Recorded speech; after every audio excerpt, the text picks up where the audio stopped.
சிவனுக்கு ஒரே ராத்திரி சிவராத்திரி, ஆன்மீக சக்தி நிறைந்த ராத்திரி, சிவத்தை உணரும் ராத்திரி. மாசம் அமாவாசைக்கு முந்தைய நாள் சிவராத்திரி வந்தாலும் மாசி மாசத்துல வர சிவராத்திரியை தான் மகா சிவராத்திரி அப்படின்னு சொல்லுவோம்.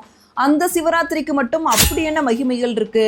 சூரியன், நிலா போல மற்ற கிரகங்களோட அலைன்மெண்ட் நம்ம உடல்லையும் மனசுலையும் தாக்கத்தை ஏற்படுத்துது. உதாரணத்துக்கு சொல்லணும்னா, அமாவாசை ஆனா போதுண்டா அவனுக்கு பைத்தியம் பிடிச்சிரும் அப்படின்னு சொல்லி நம்ம கேள்விப்பட்டிருப்போம். கிரகங்களோட அலைன்மெண்ட் அப்படிங்கிறது நம்ம உடல்லையும் மனசுலையும் தாக்கத்தை ஏற்படுத்துது. மகா சிவராத்திரி அன்னைக்கு பூமி சரியான கோணத்துல சாய்ந்து பூமியின் வடக்கு அரைக்கோளத்தில் வாழும் மக்களின் உயிர் சக்தியை மேல் நோக்கி எழும்ப செய்கிறது.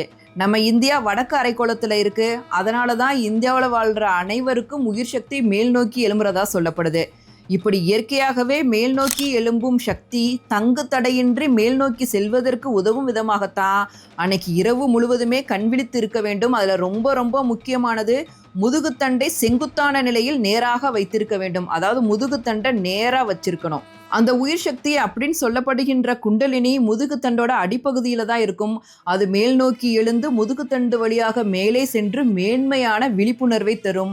அதனாலதான் மாசி மாதத்துல வர சிவராத்திரியை மகா சிவராத்திரி அப்படின்னு சொல்றோம். இப்படி உயிர் சக்தி மேல போறனால என்ன கிடைக்கும் அப்படின்னு கேட்டீங்கன்னா, மன தெளிவு ஏற்படும், உள்ளார்ந்த அமைதி ஏற்படும், ஆன்மீக சக்தி ஏற்படும். ஆன்மீகத்தில் இருக்கவங்களுக்கு மட்டும் மகா சிவராத்திரி முக்கியமானது கிடையாது.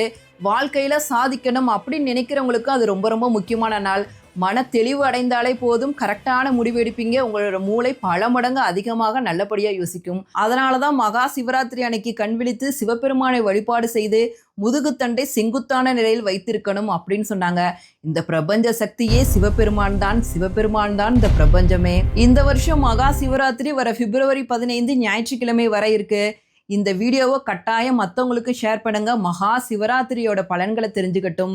மகா சிவராத்திரி அன்னைக்கு கண் விழித்து சிவத்தை உணருங்கள். அன்பே சிவம்.